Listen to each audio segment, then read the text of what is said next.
Students, पिछले video lecture में हमने ट्रांजिस्टर के अलग अलग कॉन्फ़िगरेशंस के सर्किट के बारे में स्टडी किया। स्टूडेंट्स, इस वीडियो लेक्चर में हम इनकी विशेषताओं के बारे में स्टडी करेंगे। Students, common emitter, common base और कॉमन कलेक्टर। सबसे पहले इसकी विशेषता की बात करूंगा तो वो है करंट गेन, धारा लब्धि। Current gain. स्टूडेंट्स, जब ट्रांजिस्टर कॉमन एमिटर कॉन्फ़िगरेशन में होता है तो उसकी करंट गेन करने की जो क्षमता होती है, राइट, यानी कि धारा लब्धि करने की जो क्षमता होती है वो ज्यादा होती है, यानी सी कॉन्फ़िगरेशन के लिए करंट गेन हाई होता है, हाई।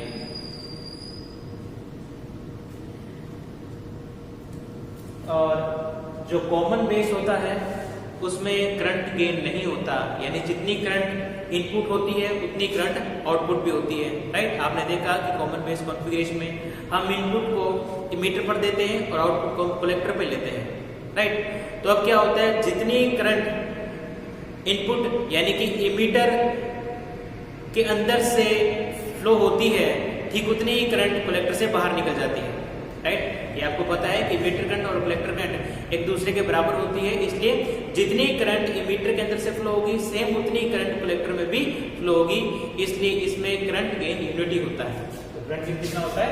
Unity, right. और करंट गेन की बेसिक परिभाषा मैं आपको बता दूं, आउटपुट करंट अपॉन में input current, output current upon में इनपुट करंट। ये यहाँ लिख देता हूं मैं, आउटपुट करंट अपॉन में इनपुट करंट, राइट। और कॉमन बेस में आउटपुट करंट और इनपुट करंट बराबर होती है, तो क्या आपको पता है कि इमीटर करंट और कलेक्टर करंट बराबर होती है, इसलिए इसकी जो करंट गेन होती है कॉमन बेस की वो यूनिटी होती है सीसी कॉन्फ़िगरेशन। स्टूडेंट्स, जब ट्रांजिस्टर सीसी कॉन्फ़िगरेशन होता है तो उसको हम एज ए करंट एम्पलीफायर भी कहते हैं, राइट।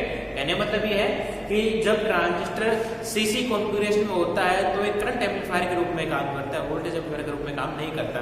तो इसकी भी जो करंट गेन होती है वो हाई होती है, राइट। और लमसम भी दोनों की जो करंट गेन होती है वो लगभग बराबर होती है। कुछ केस ऐसे भी हो सकते हैं जिसमें इसकी करंट गेन इसकी तुलना में कम हो जाए, राइट। ये ऐसा भी कह सकता है, पर लगभग क्या होती है, इन दोनों की लगभग हाई रहती है, राइट। इसकी कभी होती रहती है। दूसरी है voltage gain, voltage gain. Voltage gain कैसा होता है? वोल्टेज गेन का मतलब पता है क्या होता है?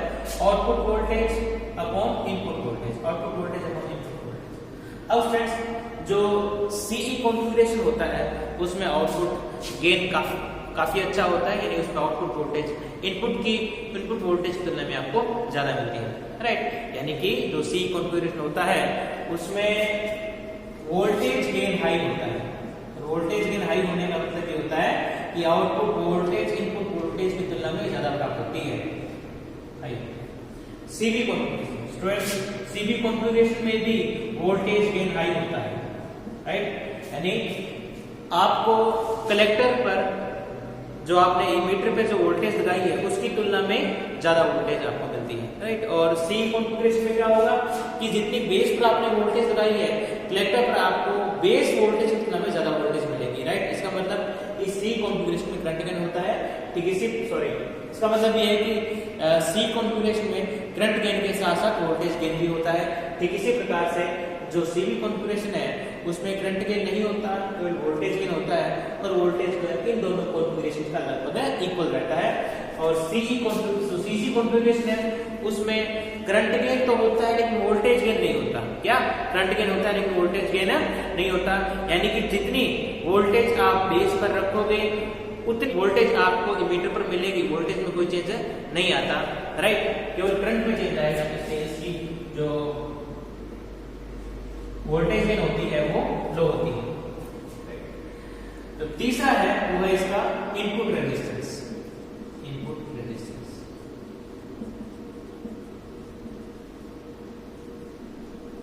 इनपुट रेजिस्टेंस, स्टूडेंट, जो सीई कॉन्फ़िगरेशन का जो इनपुट रेजिस्टेंस होता है वो कम भी नहीं होता, ज्यादा भी नहीं होता, मतलब मीडियम रहता है। मीडियम का मतलब 1 किलो ओम के आसपास इसका इनपुट रेजिस्टेंस रहता है, राइट। तो आप कह सकते हैं इसमें मीडियम होगा,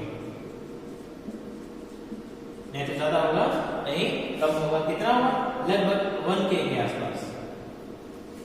CB configuration. Students, CB configuration का इनपुट रेजिस्टेंस लगभग 37-40 ओम के आसपास रहता है, राइट। 37-40 ओम के आसपास रहता है, यानी बहुत कम रहता है, राइट। आप ये कह सकते हो कि सीबी कॉन्फ़िगरेशन का जो इनपुट रेजिस्टेंस होता है वो बहुत ही कम होता है। तो ये होगा 2। कितना होगा? लगभग ऑन एवरेज लगभग 40 ओम के आसपास, बहुत कम। लेकिन जो सी कॉन्फ़िगरेशन होता है उसका इनपुट रेजिस्टेंस सबसे ज्यादा होता है, सबसे ज्यादा होता है। इसका इनपुट रेजिस्टेंस रहता है हाई से ज्यादा। कितना होगा? लगभग एक एवरेज बताऊं आपको तो 50 किलो ओम से ज्यादा, 50 किलो ओम से ज्यादा भी इसका रह सकता है। ये ट्रांजिस्टर पर डिपेंड करता है, राइट। ट्रांजिस्टर के HFE पर डिपेंड करता है। यदि आपने ऐसा ट्रांजिस्टर ले रखा है इसका HFE ज्यादा है तो उस ट्रांजिस्टर के लिए सीसी कॉन्फ़िगरेशन को यदि आप लगाते हो तो उस सीसी कॉन्फ़िगरेशन का जो इनपुट रेजिस्टेंस होगा वो ज्यादा होगा। कब ज्यादा होगा? जब आपने ऐसा ट्रांजिस्टर लिया है इसका HFE ज्यादा है, राइट। यदि आपने ट्रांजिस्टर लिया है इसका HFE कम है तो उसका इनपुट रेजिस्टेंस कम हो जाएगा। तो कहने का मतलब ये है कि इसका जो इनपुट रेजिस्टेंस होगा वो प्योरली HFE पर डिपेंड करेगा, राइट। नेक्स्ट है, अब फ्रेंड्स आप सोच रहे होंगे HFE क्या है? फ्रेंड्स, HFE जो बेसिकली ये जो हाइब्रिड पैरामीटर होते हैं, राइट। और ये हाइब्रिड पैरामीटर जो है वो करंट में कितनी ज्यादा गेन हो रही है उसको शो करता है, राइट। नेक्स्ट वीडियो लेक्चर में जब हम हाइब्रिड पैरामीटर्स के बारे में स्टडी करेंगे तो उसके बारे में हम सब कुछ पढ़ेंगे, राइट। HI क्या होता है, HRE क्या होता है, HFE क्या होता है, HOE क्या होता है, राइट। अभी के लिए आप ये समझो जो HFE होता है वो आप करंट गेन के इक्वल होता है, राइट। और इसको किस तरीके से निकालते हैं वो हम नेक्स्ट वीडियो लेक्चर में स्टडी करेंगे। तो अब क्या है? Output resistance. Next, output resistance.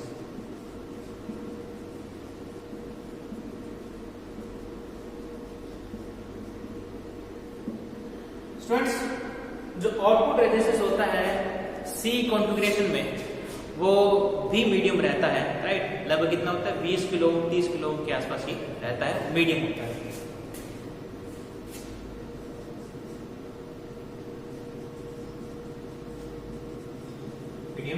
लगभग आप मान लो ऑन एवरेज 20 किलो के आसपास, 20 किलो के आसपास रहता है, राइट। अब खास बात ये है स्टूडेंट्स की दोनों में ज़्यादा डिफरेंस नहीं है। ये कुछ 1 किलो ओम में है तो ये कुछ 20 किलो ओम में, राइट। क्योंकि सी कॉन्फ़िगरेशन में इनपुट रेजिस्टेंस और आउटपुट रेजिस्टेंस दोनों बराबर होते हैं, इसलिए अलग अलग सी स्टेज को यदि आपस में जोड़ दिया जाए तो भी बीच वाली स्टेज आगे वाली स्टेज से लोड नहीं होती, राइट। यदि इनका रेजिस्टेंस अलग अलग होता तो जो बीच वाली जो स्टेज होगी वो आगे वाली स्टेज के कारण लोड में आ सकती थी, उसका वोल्टेज कम हो सकता था। लेकिन क्योंकि इन दोनों का रेजिस्टेंस इक्वल है, इन दोनों का रेजिस्टेंस का ऑर्डर लगभग इक्वल है, इसलिए बीच वाली जो स्टेज होगी वो आगे वाली स्टेज को लोड नहीं करेगी। इसलिए इन स्टेजेस को कास्केड किया जा सकता है, एक दूसरे के साथ जोड़ा जा सकता है बिना किसी मैचिंग ट्रांसफार्मर के, राइट। यदि इन दोनों का ऑर्डर सेम नहीं होता तो इन दोनों रेजिस्टेंस देखो, इसका 1 किलो इसका भी 1 किलो, यदि इन दोनों का ऑर्डर सेम नहीं होता तो उस केस में अलग अलग सी स्टेज को जोड़ने के लिए आपको मैचिंग ट्रांसफार्मर की आवश्यकता पड़ती है, राइट। और इसके कारण क्या हो जाता कि जो सर्किट का जो कॉस्ट है वो बढ़ जाती और उसकी एवरेज भी बढ़ जाती है, क्योंकि ट्रांसफार्मर काफी भारी होते हैं, राइट। तो इस कारण से इसकी क्या खास विशेषता होती है कि इनपुट रेजिस्टेंस और आउटपुट रेजिस्टेंस दोनों का ऑर्डर सेम होने के कारण विभिन्न प्रकार की सीई स्टेजेस को आपस में कास्केड किया जा सकता है, जोड़ा जा सकता है। अब जो आउटपुट रेजिस्टेंस होता है सीबी यानी कॉमन बेस कॉन्फ़िगरेशन में वो बहुत कम होता है, तो जो सीबी कॉन्फ़िगरेशन जो आउटपुट रेजिस्टेंस होता है वो बहुत ज्यादा होता है, वो कुछ मेगा ओम के ऑर्डर का होता है, राइट। कितना हो जाएगा? बहुत ज्यादा हाई, 1 मेगा ओम के आसपास, राइट। अब जब सीबी कॉन्फ़िगरेशन क्या खास बात होगी? इनपुट कम है आउटपुट ज्यादा है, इनपुट कम है आउटपुट ज्यादा है। इससे क्या खास बात है कि हालांकि इनपुट कम है आउटपुट ज्यादा है लेकिन इनका जो ऑर्डर है वो लगभग सेम है, राइट। अब कॉमन कलेक्टर कॉन्फ़िगरेशन का जो आउटपुट रेजिस्टेंस होगा वो कम होगा, सीई की तुलना में कम होगा। अब जो सीसी कॉन्फ़िगरेशन का जो आउटपुट रेजिस्टेंस होता है वो बहुत कम होता है, राइट। ये कुछ किलो या 2 किलो के आसपास होता है, इसलिए इसकी वैल्यू मीडियम होती है, राइट। अब इसके एप्लीकेशंस क्या है? आपने कुछ महत्वपूर्ण चीजें पढ़ी कि करंट गेन क्या होता है, वोल्टेज गेन कितना होता है, इनपुट रेजिस्टेंस कितना होता है, आउटपुट रेजिस्टेंस कितना होता है, ये चीज आपने चीजें पढ़ी। ये बहुत जरूरी होता है, जब हम सर्किट डिजाइन करते हैं तब इनकी बहुत ज्यादा आवश्यकता पड़ती है। अब इनके एप्लीकेशंस क्या है? सामान्यतया इसी कॉन्फ़िगरेशन का इस्तेमाल हम वोल्टेज के एम्प्लीफिकेशन में करते हैं। क्या करते हैं? वोल्टेज के एम्प्लीफिकेशन में। जो एम्पलीफायर्स होते हैं उसमें इसका इस्तेमाल, इस स्टेज का इस्तेमाल किया जाता है, सीबी कॉन्फ़िगरेशन। अब जब सीबी कॉन्फ़िगरेशन का इस्तेमाल भी एम्प्लीफिकेशन के रूप में किया जा सकता है जो हायर फ्रीक्वेंसीज होती हैं, राइट। वीडियो एम्पलीफायर होता है, राइट। ये हमारा ऑडियो एम्पलीफायर था और ये हमारा वीडियो एम्पलीफायर। जो वीडियो एम्पलीफायर होता है उसमें कॉमन बेस कॉन्फ़िगरेशन का यूज किया जाता है, राइट। और एक खास बात और है इसका इस्तेमाल हम मैचिंग ट्रांसफार्मर के जैसा कर सकते हैं, राइट। अब मैचिंग ट्रांसफार्मर क्या करता है कि 2 स्टेज के रेजिस्टेंस को मैच करवाता है, राइट। ठीक इसी प्रकार से इसका इस्तेमाल भी मैचिंग सर्किट के तौर पर किया जा सकता है। क्यों? कि आपने लोड रेजिस्टेंस लिया और इस लोड रेजिस्टेंस की वैल्यू बहुत ज्यादा है। ये लोड कुछ भी हो सकता है, इसमें बल्ब हो सकता है या फिर स्पीकर हो सकता है या कुछ भी हो सकता है, राइट। अब यहाँ जो आपकी जो सर्किट है, राइट, उसका आउटपुट रेजिस्टेंस काफी कम है, राइट। सर्किट का आउटपुट रेजिस्टेंस काफी कम है, लेकिन जो लोड है उसकी वैल्यू काफी ज्यादा है। तो आपको पता है, जैसे हमने पिछले वीडियो लेक्चर में एमपीटी की थी, right, maximum power transfer, empty की थी मैक्सिमम पावर ट्रांसफर। तो मैंने उसमें आपको बताया था कि पावर ट्रांसफर तभी मैक्सिमम हो सकती है जब दोनों रेजिस्टेंस इक्वल हो, राइट। लोड का और जनरेटर का दोनों रेजिस्टेंस इक्वल होने चाहिए, तभी मैक्सिमम पावर ट्रांसफर हो सकती है, अदरवाइज नहीं होगी। तो आप यहाँ पर देख सकते हो कि इन दोनों का रेजिस्टेंस इक्वल नहीं है। ये कुछ मेगा ओम का है और इसका जो आउटपुट रेजिस्टेंस है वो कुछ 20-30 ओम का है। तो इस सोर्स से इस लोड को मैक्सिमम पावर ट्रांसफर नहीं हो पाएगी। तो यदि हम इन दोनों स्टेज के बीच में यदि कोई सीबी कॉन्फ़िगरेशन वाली स्टेज जोड़ दें, राइट, इस सोर्स और इस लोड के बीच में यदि हम किसी सीबी कॉन्फ़िगरेशन को जोड़ दें तो अब सीबी कॉन्फ़िगरेशन का जो इनपुट रेजिस्टेंस होगा वो काफी कम होगा, राइट। ये भी इसका इनपुट रेजिस्टेंस कम है, इसका आउटपुट कम है, तो इसका आउटपुट रेजिस्टेंस और इसका इनपुट रेजिस्टेंस दोनों लगभग इक्वल हो जाएंगे। तो इसके द्वारा इसको मिलने वाली पावर मैक्सिमम होगी, राइट। अब चूंकि इसका आउटपुट रेजिस्टेंस ज्यादा है, इसका आउटपुट रेजिस्टेंस ज्यादा है, तो इन दोनों का जो रेजिस्टेंस होगा वो मैच करेगा, इसलिए इसके द्वारा इसको जो पावर जो ट्रांसफर होगी वो मैक्सिमम होगी, राइट। यदि आप इन दोनों को सीधा ही जोड़ देते हैं तो पावर मैक्सिमम ट्रांसफर नहीं हो सकती थी और वोल्टेज में कुछ कमी आएगी, राइट, और करंट में भी कुछ कमी आ सकती थी, राइट। तो कहने मतलब मैक्सिमम पावर ट्रांसफर नहीं हो सकती थी। इसलिए कहीं पे भी आपको 2 स्टेज जोड़नी है, राइट, और एक स्टेज का आउटपुट रेजिस्टेंस कम है, दूसरी स्टेज का इनपुट रेजिस्टेंस ज्यादा है, तो उन दोनों के बीच में आप सीबी कॉन्फ़िगरेशन में ट्रांजिस्टर को जोड़कर उन दोनों के बीच में पावर का जो ट्रांसफर है वो मैक्सिमम कर सकते हो, राइट। अब CC configuration, student, CC configuration बहुत इंपॉर्टेंट है, राइट। इसका इस्तेमाल कई जगह पर किया जाता है, जैसे इसका इस्तेमाल करंट एम्पलीफायर के रूप में भी किया जाता है, राइट। इसका इस्तेमाल बफर स्टेज के रूप में भी किया जाता है, स्पेशल स्टेज के रूप में भी किया जाता है।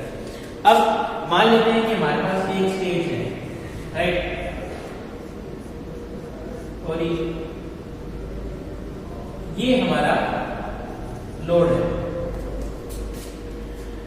अब क्या है कि लोड रेजिस्टेंस की वैल्यू कम है और इस सोर्स की आउटपुट रेजिस्टेंस ज्यादा है, राइट। इसका आउटपुट रेजिस्टेंस ज्यादा है, राइट, और इसका जो रेजिस्टेंस है वो कम है। अब इन दोनों को मैच करवाना है, राइट। यदि आप इन दोनों को सीधा ही जोड़ दोगे तो इनके रेजिस्टेंस में अंतर है, इसलिए इन दोनों के बीच में मैक्सिमम पावर ट्रांसफर नहीं हो सकती। तो हम क्या करेंगे, इन दोनों के बीच में हम एक सीसी यानी कॉमन कलेक्टर कॉन्फ़िगरेशन में एक सर्किट को जोड़ देंगे, राइट। हम एक ट्रांजिस्टर लेंगे, उस ट्रांजिस्टर को कॉमन कलेक्टर में कॉन्फ़िगरेट करेंगे, राइट, और एक सर्किट बन जाएगा। तो इन दोनों के बीच में सीसी सर्किट को जोड़ देंगे। अब इस सीसी सर्किट के कारण क्या होगा कि आपको पता है कि सीसी सर्किट का इनपुट रेजिस्टेंस जो काफी ज्यादा होता है, तो इसका ज्यादा रेजिस्टेंस मैच करेगा, और आउटपुट रेजिस्टेंस काफी कम होता है, इसका आउटपुट इसका आउटपुट आपस में मैच करेगा। तो इसके कारण इसको मैक्सिमम पावर ट्रांसफर होगी। नहीं तो यदि आप लो रेजिस्टेंस को सीधे ही आप इस सोर्स से जोड़ देते हैं, तो इस सोर्स से फ्लो होने वाली करंट को ये लो रेजिस्टेंस डिस्टर्ब कर सकता था, राइट। और इस कारण से इस लो रेजिस्टेंस होने के कारण इस सोर्स पर लोड आ सकता था। लोड आने से क्या होगा कि जो आउटपुट वोल्टेज है वो डिस्टॉर्टेड हो जाएगी, राइट। और इस डिस्टॉर्शन से बचाने के लिए आपने इन दोनों के बीच में एक सीसी सर्किट जोड़ दिया, और इसी सर्किट के कारण क्या हो गया कि दोनों के बीच पावर मैक्सिमम ट्रांसफर होगी। तो स्टूडेंट्स इस प्रकार से इसका इस्तेमाल हम बफर के रूप में भी करते हैं, राइट, आइसोलेशन के रूप में भी करते हैं। इस प्रकार से आपने इन तीनों कॉन्फ़िगरेशंस की कुछ प्रॉपर्टीज जानी,